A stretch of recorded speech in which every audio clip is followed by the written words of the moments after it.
Hello everyone, hello student, कैसे हैं भाई आप लोग? एक बार जल्दी से कमेंट कर दें। मेरी वॉइस क्लियर आ रही है आप लोगों के पास? सब कुछ बेहतर क्लियर है तो शुरुआत करें भाई क्लास की। और देखिए भाई, हम बात करने वाले हैं आज की क्लास में इंडस्ट्रियल पॉलिसी के बारे में। इंडस्ट्रियल पॉलिसी बहुत इंपॉर्टेंट है एग्जाम के पॉइंट ऑफ व्यू से। अगर आप देखें इस टॉपिक के बारे में, इस बारे में कई बार हम अलग अलग टॉपिक्स के अंदर बात करते हैं। जैसे हम प्लानिंग पढ़ते हैं तब भी इस बारे में बात होती है, क्योंकि जो प्लानिंग है ना उसके अंदर एक बात आती है हमारे पास, क्योंकि 1991 बहुत इंपॉर्टेंट वर्ष है भारत के लिए। अगर आपको थोड़ा सा भी आइडिया हो इस बारे में तो आपको याद होना चाहिए, इस समय देश के जो वित्त मंत्री थे वो डॉक्टर मनमोहन सिंह थे, जो उससे पहले आरबीआई गवर्नर रह चुके थे और उसके बाद फिर पीएम बने देश के हमारे। और उसके अलावा एक और नाम है पीवी नरसिम्हा राव का। ये नरसिम्हा राव उस समय देश के प्राइम मिनिस्टर थे 1991 के अंदर। और इंडिया जो है ना पूरी तरह से, इकोनॉमिक में बात कर रहा हूं मैं, पूरी तरह से बदल गया था। यानी 1990 तक का भारत इकोनॉमिक्स आइडियोलॉजी अलग थी और 1991 से हमारी इकोनॉमिक्स आइडियोलॉजी अलग हो गई थी।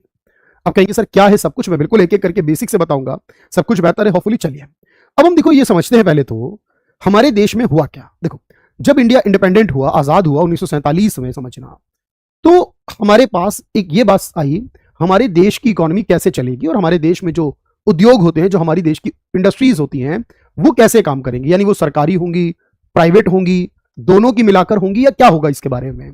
तो हमने क्या करा 1948 में, 48 में, इंडिपेंडेंस के अगले साल 48 में एक इंडस्ट्रियल पॉलिसी बनाई। फिर उसके बाद 1956 में, कुछ सालों बाद दोबारा बदल दिया, थोड़ा सा परिवर्तन करके लाए, फिर एक बार और, फिर 77 में लाए, बीच में कई बार लाए, पर ये तीन फेमस हैं, 48, 56, 77, और सबसे फेमस है 91। मतलब इकोनॉमिक्स की रीढ़ की हड्डी एक तरह से ये है। जो इकोनॉमिक्स पढ़ेगा उसको ये पढ़ना जरूरी है, 91 वाली थ्योरी। मैं एक एक करके आपको समझाऊंगा। पहले एक आइडियोलॉजी क्या बनती है वो जरा समझते हैं। देखो 1990 तक हम ये कह सकते हैं हमारे भारत में, देखो हमारे देश में एक सिस्टम था जिसे बोलते थे एलक्यूपी।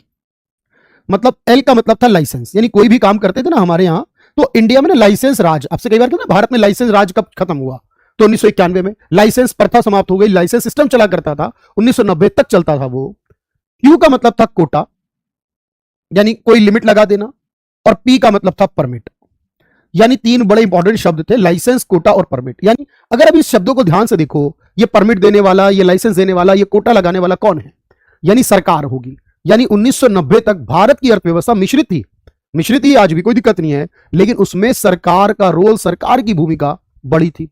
इसके बाद 1991 में जब मनमोहन सिंह जी वित्त मंत्री थे हमारे, तो उन्होंने क्या करा, इकोनॉमी के अंदर कुछ परिवर्तन किए और इसकी जगह एक वर्ड इस्तेमाल करा, एलपीजी। सुना होगा आपने पहले। एल का मतलब लिबरलाइजेशन है, उदारीकरण है। पी का मतलब प्राइवेटाइजेशन है, निजीकरण है। जी का मतलब ग्लोबलाइजेशन है, वैश्वीकरण है। तो आज हमारी इकोनॉमी में जो तीन बड़े वर्ड है वो क्या है? लिबरलाइजेशन, प्राइवेटाइजेशन और ग्लोबलाइजेशन। ये तीन शब्द, यानी पहले वाले तीन शब्दों की जगह नए वाले तीन शब्द आए, जो पूरी इकोनॉमी कैसे काम करेगी इसको डिफाइन करते। तो हमने क्या करा, अब हर चीज पे सरकार का कंट्रोल कम करना शुरू कर दिया। सरकार को लाइसेंस की जरूरत हमने खत्म कर दी लगभग, कुछ चीजों में छोड़कर, बाकी जगह लाइसेंस की अब जरूरत नहीं है। हमने विदेशों से जो व्यापार है उसको बढ़ाना शुरू कर दिया। हमने प्राइवेट सेक्टर को आगे लेकर आना शुरू कर दिया। और जब ये सारा काम हुआ, यानी अगर एक आइडियोलॉजी आपने बनाई तो ये बनी, पहले सरकार का रोल बड़ा था, पहले सरकार फ्रंट सीट पर थी, है ना, फ्रंट सीट पर थी, यानी वो आगे चला रही थी काम को। लेकिन अब जो है वो प्राइवेट सेक्टर को फ्रंट पे कर दिया हमने। सरकार की भूमिका दिन प्रतिदिन कम होती चली जा रही है। और पहले मनमोहन सिंह जी जब वित्त मंत्री थे उस समय कम हुई, पीएम बने तो और कम करी उन्होंने, मोदी जी आए तो और कम कर दी उन्होंने। ऐसा ही है ना। अच्छा, इसके कम करने से अब इंडिया ना इकोनॉमिकली देखो तो आप दुनिया में, आप देखो कितना आगे निकल गया है। अब हम जीडीपी में दुनिया में चौथे नंबर पर हैं इस समय। एक साल में कोई देश कितना कमाता है वो जीडीपी है, सिंपल भाषा में, तो हम दुनिया में नंबर 4 हैं। किसी देश के पास कितना विदेशी भंडार है, इस मामले में हम नंबर 4 है दुनिया में। हम दुनिया की सुपीरियर पावर्स के साथ मिलकर इकोनॉमिक्स के फैसले कर रहे हैं आजकल। हमारा विदेशी व्यापार बहुत बढ़ गया है और हमारा विदेश में एक्सपोर्ट इंपोर्ट बहुत बढ़ गया है। तो ये सारा काम जो हुआ है, ये चमत्कार हुआ ना इंडिया के लिए एक तरह से। हम ये कहते हैं ना कि भाई इंडिया गरीब देश था, अचानक से कैसे आगे निकल कर आ गया, तो 91 से, अचानक से 91 से हुआ। अब ये तीनों शब्द को मैं एक एक करके एक्सप्लेन करूं, आप नोट करेंगे साथ में, मीनिंग को समझेंगे। अब इसे कहते क्या, देखो जरा, इस बात को ये कहते हैं हम लोग, यहां से आप शुरू करेंगे। हम सबसे पहले ले रहे टॉपिक का नाम है इंडस्ट्रियल पॉलिसीज या इंडस्ट्रियल पॉलिसी, जिसमें हम पहले 91 वाली, क्योंकि हमारी क्लास का मोस्ट पार्ट यही जाएगा, थोड़ा सा लास्ट में बाकी वाली भी बताऊंगा। देखो जरा, तो इसको हम बोलते हैं न्यू इंडस्ट्रियल पॉलिसी या न्यू इकोनॉमिक पॉलिसी या इकोनॉमिक रिफॉर्म्स या एलपीजी। अभी बताया मैंने आपको जो शब्द, वही, ये तीनों में से कोई भी बात कर रहा है, चारों में से, इसका मतलब ये बात कर रहा है 1991 के बारे में, 91 के बारे में। उसी में लगता है नई पॉलिसी जो वर्ड आता है, क्योंकि बदल गई थी ना पूरी तरह से। तो ये आती है। अच्छा, अब इसे लॉन्च किया गया था, यानी इसकी घोषणा कब की गई थी? देखो, तो इसकी घोषणा की गई थी उस समय 24 जुलाई 1991 को। डेट याद रखेंगे, मैंने कहा 91 है इसके नाम में भी, देखो तो 91 में आई 24 जुलाई को। हमारे प्राइम मिनिस्टर कौन थे? तो प्राइम मिनिस्टर का नाम पीवी नरसिम्हा राव था, और इन्हीं को हम कहते हैं फादर ऑफ इकोनॉमिक रिफॉर्म्स। क्यों? क्योंकि देखो, जो पीएम होता है, जब कोई भी काम होता है ना, अच्छा हो या बुरा, तो जो लीडर, जो कैप्टन होता है ना, वो देश का कैप्टन पीएम है। तो अच्छा होगा तो पीएम को क्रेडिट मिलेगा, और बुरा होगा तो पीएम को ही उसके एलिगेशंस लगेंगे। तो इसलिए इनको फादर मानते हैं। मनमोहन सिंह को नहीं मानते हैं फादर, फादर मानते हैं नरसिम्हा राव को। लेकिन ये सब कुछ बनाया किसने था? तो उस समय फाइनेंस मिनिस्टर का नाम था डॉक्टर मनमोहन सिंह। उनको मानते हैं आर्किटेक्ट ऑफ इकोनॉमिक प्लानिंग या रिफॉर्म्स। जो इकोनॉमिक रिफॉर्म्स हुए 91 में, उसका वास्तुकार, उसको डिजाइन करने वाला कि क्या होगा, कैसे होगा, सब तैयारी उन्होंने की। करवाई किसने? वो नरसिम्हा राव ने करवाई। तो ये तीन जो शब्द हैं, एल का मतलब लिबरलाइजेशन, पी का मतलब प्राइवेटाइजेशन, और जी का मतलब ग्लोबलाइजेशन। अभी मैंने सिर्फ शब्द लिखे हैं, आगे इनका प्रॉपर एक्सप्लेन करूंगा। आप इसे नोट कर लीजिए एक बार और डन करिए जल्दी से। इसको एक बार डन करना है हमें, ठीक है?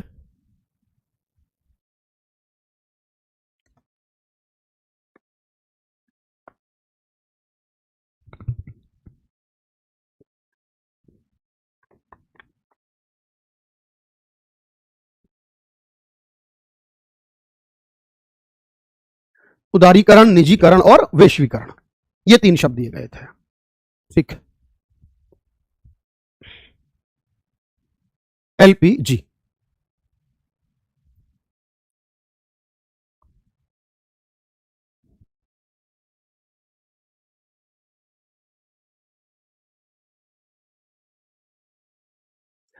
ठीक है, डेट याद रहेगी 24 जुलाई 91 में। Narasimha Rao PM, Manmohan Singh ji finance minister, और इसी को हमने कई सारे नाम से जाना है, लिबरलाइजेशन, प्राइवेटाइजेशन और ग्लोबलाइजेशन के नाम से। ठीक है भाई। अब देखो, इसमें आप क्या कह सकते हो? आप ये कह सकते हो कि पहले वाले में सरकारी की भूमिका बड़ी थी, माना आपने, और बाद वाले में प्राइवेट की भूमिका हो गई। पहले वाले को एलक्यूपी कहते थे, बाद वाले को एलपीजी कहने लगे, ऐसा ही है। अच्छा, अब देखो ध्यान से समझना, जो मैं आपको समझा रहा हूं उसको सुनना पहले, क्योंकि लिखना इंपॉर्टेंट नहीं है। हम लिख तो सब कुछ लेंगे, लिखने के साथ साथ हमें बात पता भी होनी जरूरी है। तो 1991 से पहले क्या था? हाई रोल ऑफ गवर्नमेंट था, सरकार की भूमिका ज्यादा थी, और देश में लाइसेंस, कोटा और परमिट के रूल चलते थे। 1991 के बाद क्या हुआ, या 1991 से क्या शुरू हुआ? सरकारी का रोल कम हो गया, प्राइवेट का बढ़ गया। मतलब फिर आ गया एलपीजी, जो हमने भी पीछे लिखा वही आ गया एलपीजी, यानी सरकार की भूमिका को कम करने वाला। इसीलिए इसे बोलते हैं प्रो प्राइवेट पॉलिसी। मतलब ये पॉलिसी प्राइवेट को आगे कर रही है। इससे पहले वाली प्रो पब्लिक थी, वो सरकारी को आगे करती थी। तो कई बार ना हमसे इस तरीके के सवाल पूछते हैं। देखो, मैं आपको सवाल दिखाता हूं, क्योंकि मुझे पता है आपको जब खुशी कब मिलती है ना, मतलब अच्छा लगता है जब आपको लगता है अच्छा ये सवाल हमारे एग्जाम में आया था, अगर हम एग्जाम को दे तो हम इसको कर सकते हैं या नहीं। जैसे अब ये सवाल है कि new economic policy is also popularly called model of development. अब ये पॉपुलर है किस बात को लेकर? पॉपुलरली कॉल्ड है, कहा जाता है क्या? इसको सीएनजी कहते हैं, एलएनजी कहते हैं, एलपीजी कहते हैं, पीएनजी। अब आपको जो नाम दिए गए लगभग गैस के नाम है, सीएनजी, एलएनजी, पीएनजी। लेकिन ये एलपीजी, वैसे गैस भी होती है, अलग बात है, लेकिन यहां जो एलपीजी वर्ड है वो है लिबरलाइजेशन, प्राइवेटाइजेशन और ग्लोबलाइजेशन। देख रहे हैं, ये आपके एग्जाम में आया हुआ सवाल है।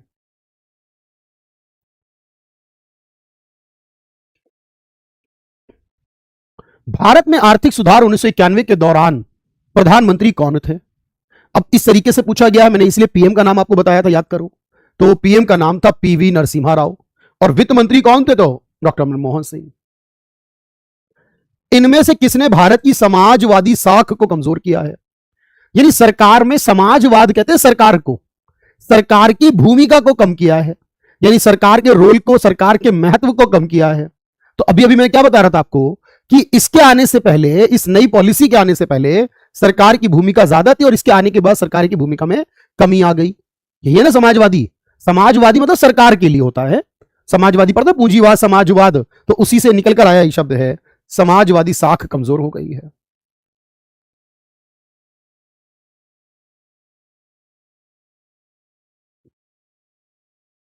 जैसे देखो, अगले सवाल पे आओ, बहुत बढ़िया सा सवाल है। अब ये सारे ना छोटे छोटे लेकिन इंपॉर्टेंट सवाल है एग्जाम के लिए। क्या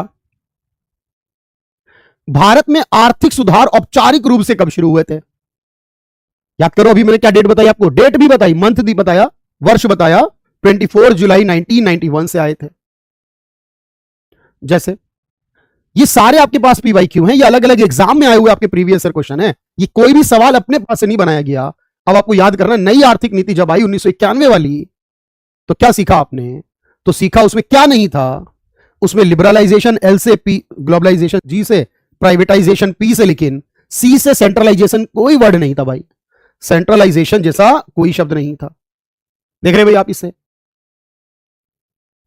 1991 में नई आर्थिक नीति की शुरुआत से पहले जो एलक्यूपी प्रणाली चलती थी उसको क्या मतलब था, 91 से पहले वाले में जो एलक्यूपी चलती थी उसका क्या मतलब था, तो उसका मतलब एल से लाइसेंस, पी से परमिट और क्यू से कोटा था। तो अब आपको थोड़ा सा विश्वास आ गया होगा कि सर इस तरीके के सवाल है, और ये सवाल में एक और ले रहा हूं मैं आपसे, फिर आगे और भी कराऊंगा, लेकिन ये देखा आपने 1991 की नई आर्थिक नीति में जो आर्थिक सुधार किए गए, तब वित्त मंत्री कौन थे, अभी पीएम का नाम भी पूछा, वित्त मंत्री का पूछ रहा है दोबारा से। अब आपको पता है नरसिम्हा राव पीएम और मनमोहन सिंह जी उस समय वित्त मंत्री थे। तो इस तरीके से आपसे सवाल पूछेगा अलग अलग तरीके से, और भी क्वेश्चन में कराऊंगा आपको, लेकिन उससे पहले अब मैं चाहता हूं आप इस बात को समझो कि सर ठीक है पहले था। तो अब यहां एक वर्ड आया जिसका नाम था एलपीजी में एल, एल का मतलब लिबरलाइजेशन। अच्छा, लिबरलाइजेशन में क्या था, ध्यान से समझना, सरकार ने 5 चीजों को छोड़कर बाकी का लाइसेंस खत्म कर दिया। सरकार ने कहा ये 5 का लाइसेंस चाहिए, बाकी का लाइसेंस नहीं चाहिए। क्या 5 चीजें हैं, शराब हो या तंबाकू, इसका लाइसेंस लेना पड़ेगा आपको, तंबाकू बना रहे हो आप, शराब बना रहे हो, बेच रहे हो, तो लाइसेंस लेना पड़ेगा। केमिकल्स हो अगर, तो उसके लिए लाइसेंस होगा। रक्षा उपकरण बना रहे हो, डिफेंस इक्विपमेंट, लाइसेंस लेना होगा। इंडस्ट्रियल एक्सप्लोजिव बना रहे हो, जो बम बारूद है, पटाखे हैं, माचिस से पेट्रोल पंप लगा रहे हो, इंडस्ट्रियल एक्सप्लोजिव जिसमें विस्फोट हो सकता है, उसके लिए लाइसेंस।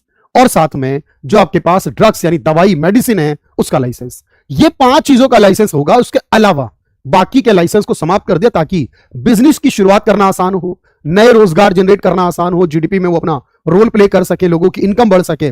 लेकिन 5 क्योंकि देश के लिए डेंजरस हो सकती हैं, अगर इन पे रोक नहीं लगाई गई, कंट्रोल नहीं किया गया इन्हें, तो इसके लिए लाइसेंस होगा, बाकी का लाइसेंस नहीं होगा। यह है लिबरलाइजेशन का मतलब। तो इसलिए याद रखना, तो अब इस सरकार का जो रोल है पहले के मुकाबले वो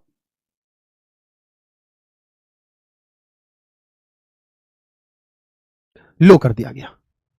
चलिए इसे डन करिए एक बार, है ना भाई, बात समझना ध्यान से।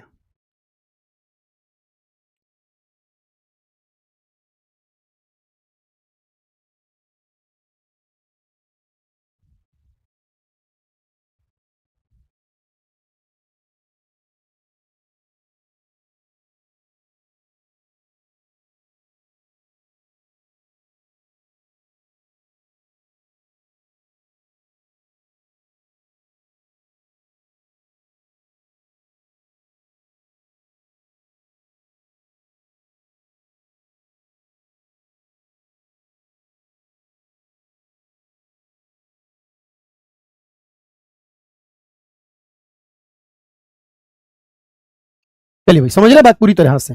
तो 91 से पहले भी बताया, 91 के बाद बताया, और साथ में उदारीकरण का मतलब क्या है वो मैंने आपको समझा दिया। अब पी से क्या आया बताओ, प्राइवेटाइजेशन। जो प्राइवेटाइजेशन आया, सरकार ने कहा सरकारी इंडस्ट्रीज को धीरे धीरे प्राइवेट करेंगे, 2 को छोड़कर, ध्यान रखना। प्राइवेटाइज का मतलब होता है सरकारी शेयर कम करेंगे, लेकिन 2 इंडस्ट्री छोड़ देंगे। कौन सी 2? अब यहां देखो, एक थी रेलवे और एक थी एटॉमिक एनर्जी। सरकार ने उस समय कहा हम रेलवे में कोई बदलाव नहीं लाएंगे, रेलवे को सरकारी रखेंगे। आज के समय रेलवे प्राइवेट हो गया वो अलग बात है, अब के समय, लेकिन उस समय की मैं बात कर रहा हूं 91 की, तो रेलवे को सरकारी बनाएंगे और एटॉमिक एनर्जी वाला सरकारी। आज भी एटॉमिक एनर्जी पूरी तरह सरकारी है, रेलवे में थोड़ा विदेशी पैसा आना और प्राइवेट सेक्टर को अलाउ कर दिया सरकार ने। 2 को छोड़कर बाकी करेंगे, उनके हिस्से को बेचेंगे, डिसइन्वेस्ट करेंगे, बस समझना। अच्छा, अब इसके अलावा ग्लोबलाइज क्या हो सकता है आप बताओ जरा मुझे। ग्लोबलाइज का मतलब है दूसरे देशों के साथ जो एक्सपोर्ट इंपोर्ट कर रहे हैं, जो फॉरेन इन्वेस्टमेंट कर रहे हैं, विदेशी व्यापार और विदेशी निवेश हो रहा है, यानी उसको बढ़ाएंगे। हमारे देश में नए रिसोर्स आएंगे, नई टेक्नोलॉजी आएगी, नया पैसा आएगा, और जब वो आएगा तो वो हमारे देश का विकास करेगा, उसको बढ़ावा देंगे।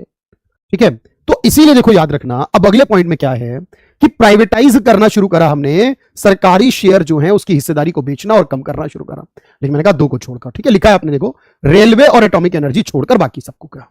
ग्लोबलाइज का मतलब है दूसरे देशों से व्यापार करा, फॉरेन ट्रेड, फॉरेन इन्वेस्टमेंट जो होता है उसको बढ़ाया हमने। ठीक है, डॉलर को रुपये में बदलना शुरू करा, रुपये को डॉलर बनाना शुरू कर दिया, विदेशी कंपनियों को इंडिया आने की इजाजत दी और अपने आप को विदेश जाने की इजाजत दे दी। पर ऐसा कुछ क्यों करना पड़ा था देश में? मतलब कोई वजह तो रही होगी, कोई भी काम ऐसे तो नहीं होता ना बिना वजह के। देखो 91 में बहुत सारी बातें हुई, 1990 में हुई बेसिकली। 1990 में एक काम ये हुआ, बहुत सारे अरब देश लड़ रहे थे। उन अरब देशों की लड़ाई की वजह से, जैसे मैं आपको बताऊं लड़ाई क्या होती है, आपने मूवी देखी होगी एयरलिफ्ट, जिसमें इराक और कुवैत की लड़ाई है, जिसमें अक्षय कुमार कुवैत के सिटीजन बने हैं। अब उस मूवी में देखोगे आप ध्यान से तो आपको क्या दिखेगा कि इनकी लड़ाई चल रही है। तो दुनिया में पेट्रोल बेचते हैं ये देश मोस्टली, तो फिर पेट्रोल बिकना कम हो गया उस समय, और इसलिए पेट्रोल के दाम बढ़ गए। एक तो महंगाई बढ़ गई इस कारण से, और दूसरा हमारा जो विदेशी पैसा होता है डॉलर वगैरह, जिससे हम ये सामान विदेशों से खरीदते हैं अन्य देशों से, ये सारा खत्म होने लगा, क्योंकि अब हमारा पैसा विदेश जाने लगा। इतना कम हो गया हमारे देश का पैसा कि $100 मिलियन बचा, करीब $100 मिलियन, जो कि 15 दिन के बराबर था। बस देखने में लग रहा होगा 100 मिलियन, सिर्फ 15 दिन की वैल्यू के बराबर था।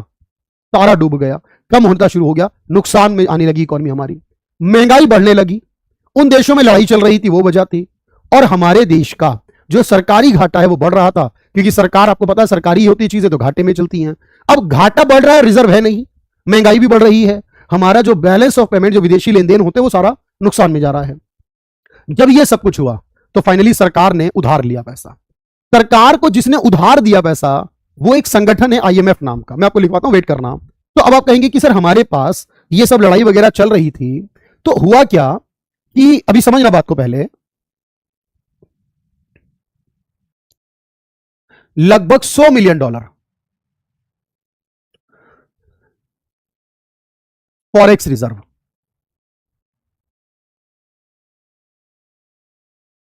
ऑफ इंडिया इन 1991, या इसे हम बोलते हैं 1991, यानी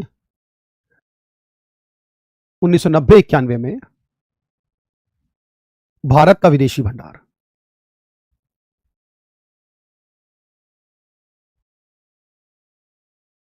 $100 मिलियन बस।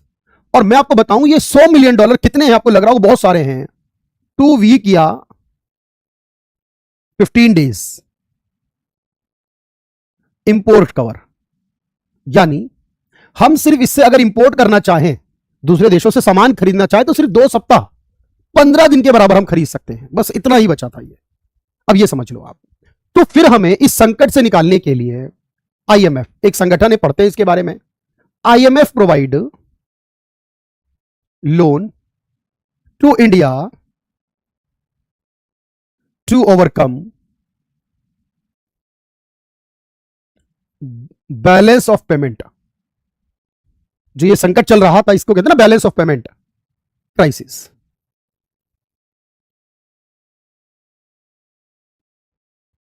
तो भारत के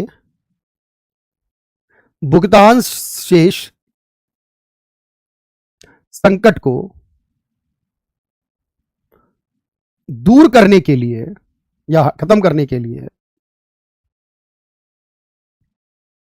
IMF ने ऋण दिया। और याद रखना, इस IMF ने ऋण तो दिया, और इसी IMF suggest to change in ideology of Indian economy, कि हमारी इकोनॉमी को लेकर जो आइडियोलॉजी चल रही थी पुरानी वाली, उसको बदलने की बात भी करी इसने। IMF ने भारतीय अर्थव्यवस्था की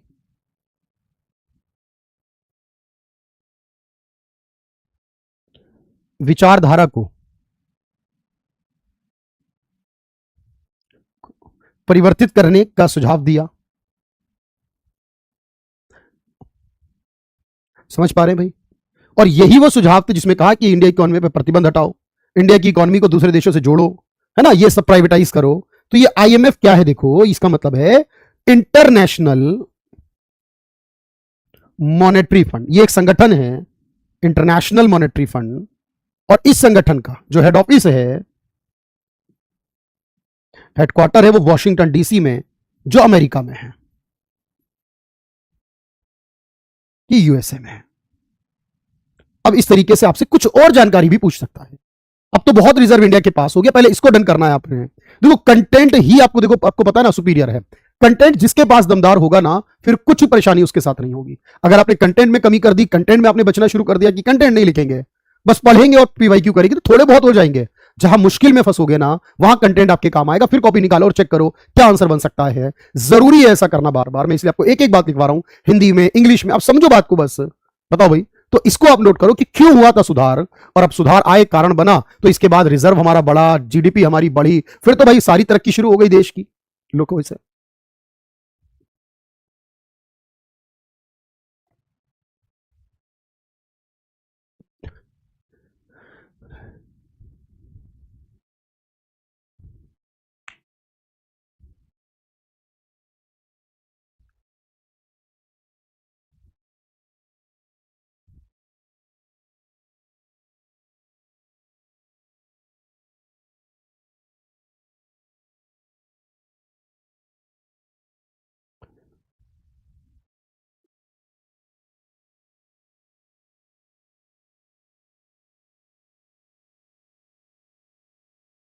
चलिए, तो इन सारे कारणों की वजह से हुआ ऐसा।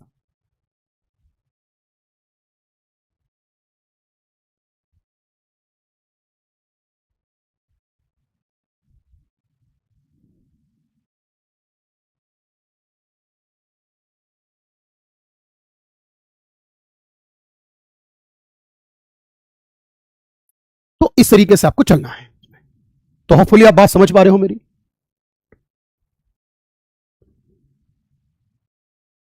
चलो अब आगे बढ़ते हैं अगले पॉइंट की तरफ। चले भाई, अब देखो इसे, ये वाला भी पोर्शन आपको समझ में आना चाहिए, लिखना है आपने।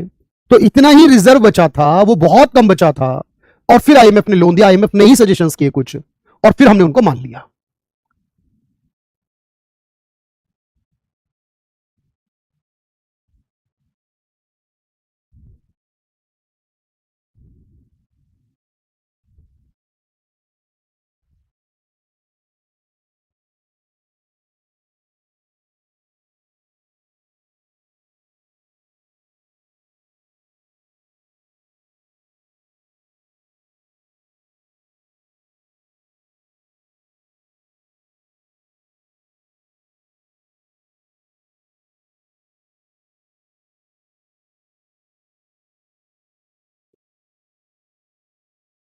चलिए भाई, बात समझते रहिए ध्यान से, और बिल्कुल आराम आराम से आगे बढ़िए।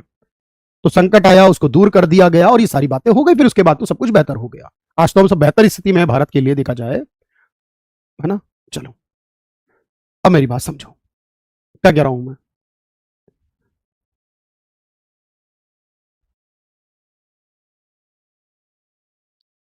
अब एक बात आई कि सर ये तो 91 की पूरी कहानी हो गई, इससे पहले जो तीन बोली थी 48, 56, 77, थोड़ी सी जानकारी उसकी। वैसे वो पुरानी हो गई है, पर फिर भी पूछता ना कई बार, पहली कौन सी आई थी। तो मेरे भाई देखो, इसको याद रखना और समझना। जो हमारे देश में सबसे पहली आई थी, फर्स्ट वाली, तो क्या हुआ था। देखो, पहली पॉलिसी 1948 में आई थी, ये तो जानती हैं आप, आजादी के बाद वही वर्ष था पहला। और जो पहली आई थी उसको लाए थे श्यामा प्रसाद मुखर्जी। जैसे 91 वाली मनमोहन सिंह जी लाए थे, उस समय प्रधानमंत्री नरसिम्हा राव थे 91 में। उसी तरह उस समय 48 में प्रधानमंत्री जवाहरलाल नेहरू थे, लेकिन कॉमर्स मिनिस्टर, जो उद्योगों के मंत्री थे, श्यामा प्रसाद मुखर्जी थे। तो वो लेकर आए थे 6 अप्रैल 1948 को, 6 अप्रैल 1948 को। और उन्होंने कहा था देश में चार तरह से इंडस्ट्रियां बटेंगी, स्ट्रेटेजिक, बेसिक, इंपॉर्टेंट और अदर। यानी चार कैटेगरी होंगी, और जो स्ट्रेटेजिक होगी इसका मतलब है सरकार के लिए होगी, यानी गवर्नमेंट के लिए, सरकार के लिए। कुछ सरकार और गवर्नमेंट दोनों के लिए, प्राइवेट और सरकार दोनों के लिए। कुछ प्राइवेट के लिए और कुछ अदर होंगे। अब आपसे इसकी डिटेल तो नहीं पूछता एग्जाम में, चार टाइप होते हैं, चार कैटेगरी बना दी गई, लेकिन उनमें जो सरकार वाला था उसमें तीन सेक्टर को रखा गया। तीन ऐसी कैटेगरी जो सरकार के लिए कर दी गई सिर्फ, जैसे रेलवे, एटॉमिक एनर्जी और हथियार और गोला बारूद। आपको याद होगा मैंने 91 में भी दो पढ़ाए और 48 वाले में तीन थे। फर्क क्या हुआ, बाद में चेंज हुआ जब, तो यही पूछता है कि इनमें से कौन कौन सा सरकार के लिए रिजर्व्ड था, सरकार के लिए आरक्षित था, और ये चार कैटेगरी में बांटा। ठीक है, स्ट्रेटेजिक, बेसिक, इंपॉर्टेंट और अदर में। वो इतना इंपॉर्टेंट नहीं आपके लिए, लेकिन ये इंपॉर्टेंट है कि ये जो चार आए थे उनमें से एक कैटेगरी जो सरकार वाली थी उसमें तीन इंडस्ट्री सेक्टर थे, ये सरकारी होंगे, बाकी सब प्राइवेट। मैं एक मिनट देता हूं आपसे भाई, एक मिनट और देना मुझे, अभी समझना बात को जो मैं करा रहा हूं आपने। जैसे ये आया है, नई नीति में किस एक को छोड़कर बाकी के लिए लाइसेंस लेना आवश्यक है? दिए गए सभी क्षेत्रों में से किस एक को छोड़कर बाकी के लिए लाइसेंस लेना आवश्यक है? आपने कहा केमिकल हो तो लाइसेंस लेना पड़ेगा, तंबाकू हो तो लाइसेंस लेना पड़ेगा, कपड़े और इलेक्ट्रॉनिक एरोस्पेस। ये एरोस्पेस जो है ये एक्सप्लोजिव वाले में आता है ना, इससे भी तो हो सकता है कुछ। कपड़ों के लिए लाइसेंस नहीं, कपड़ों को छोड़कर बाकी के लिए लाइसेंस लेना पड़ेगा, ये कह रहा है वो। पहली औद्योगिक नीति किस वर्ष में आई थी? पहली कब आई थी? तो पहली वाली 48 में आई थी।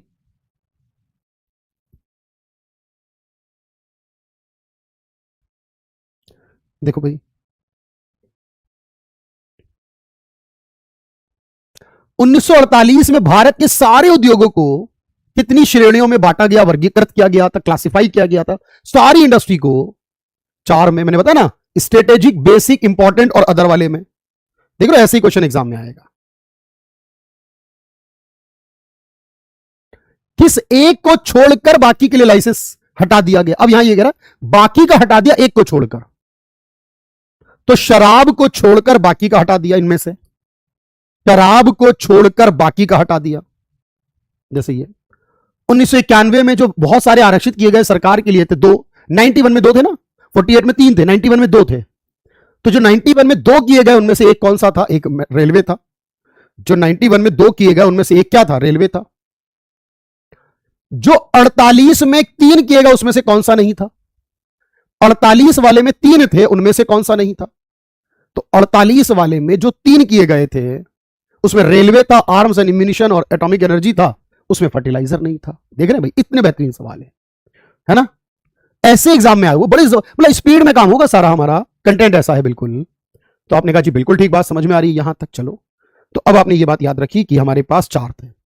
अब ये 4 में से जो सरकारी वाला था उसमें 3 क्षेत्र रखे गए थे, बाकी प्राइवेट के लिए याद नहीं करना, इंपॉर्टेंट वगैरह याद नहीं करना।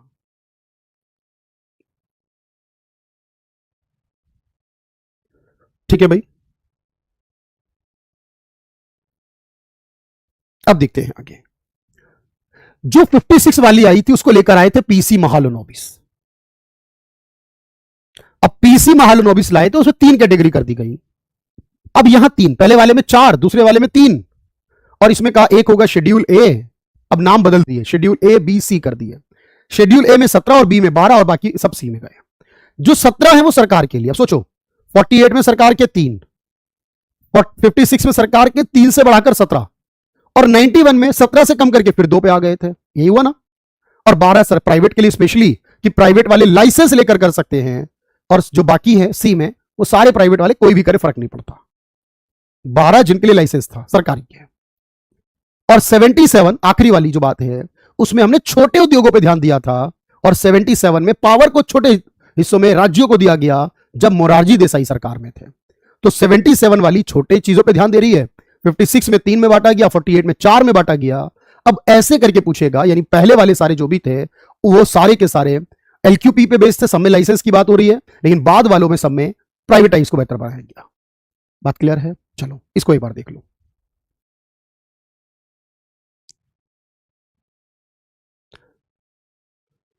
तो मोरारजी देसाई की सरकार थी, जनता पार्टी की गवर्नमेंट, मोरारजी देसाई की गवर्नमेंट थी उस समय।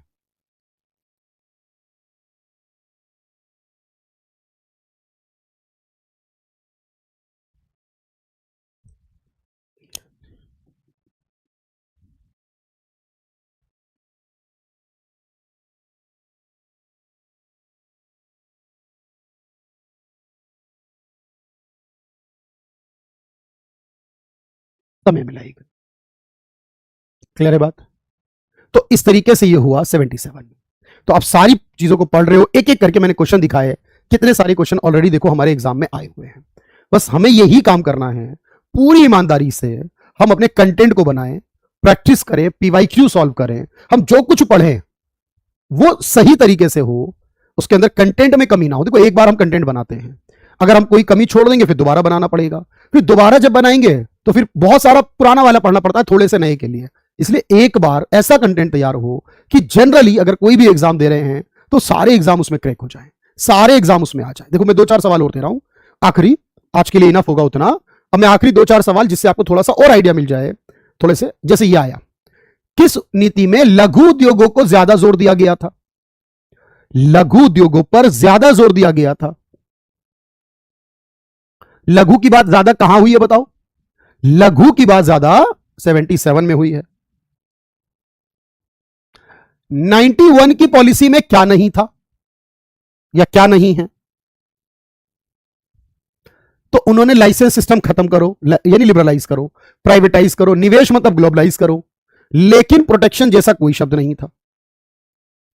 प्रोटेक्शन जैसा कोई शब्द नहीं था।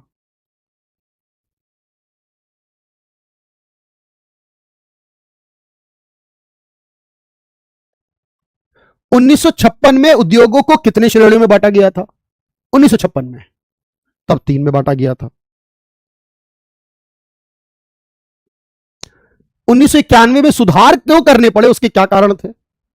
1991 में जो सुधार करने पड़े उसके क्या कारण थे? तो आप कहोगे युद्ध चल रहा था, अरब देशों में संकट था, घाटा बहुत ज्यादा हो चुका था सरकार का, अभी क्या करते हैं? जब एक देश दुनिया के बाकी देशों से जुड़ता है, व्यापार करता है, निवेश करता है, तो इस व्यापार या निवेश करने के लिए क्या इस्तेमाल होता है? तो जो दुनिया के बाकी देशों से जुड़ता है, निवेश करता है, व्यापार करता है, तो इसी को तो कहते हैं ग्लोबलाइज हो जाता है, ग्लोबलाइजेशन करता है। जब सरकारी क्षेत्र का स्वामित्व वगैरह सरकारी से निजी को दे दिया जाता है, जो सरकारी क्षेत्र का अधिकार था वो निजी को दे दिया जाता है, तो सरकारी क्षेत्र का अधिकार निजी क्षेत्र को दे देना, यही तो प्राइवेटाइजेशन कहलाता है। बोलो, यही तो है ना प्राइवेटाइजेशन। तो मेरे भाई इस तरीके के सवाल होंगे, मुझे उम्मीद है कि आप हर बात को बहुत अच्छे से सीख पाते हो, समझ पाते हो, और इंपॉर्टेंट क्लास की लेंथ नहीं है, इंपॉर्टेंट हमारे कंसेप्ट हैं, हमारे टॉपिक हैं, और हमने इकोनॉमिक्स में यही करना होता है कि हम टॉपिक बाय टॉपिक चलते हैं, क्योंकि यहाँ पे क्या एक टॉपिक हुआ, उसकी बात उससे रिलेटेड हो गई सारी, फिर अगला टॉपिक आया, फिर उससे रिलेटेड, इस तरीके से हमने चला है अब तक सारा पोर्शन। तो ये जरूरी है भाई, ठीक है? तो चलो आज के लिए इतना ही रखते हैं। Thank you everyone, thank you so much.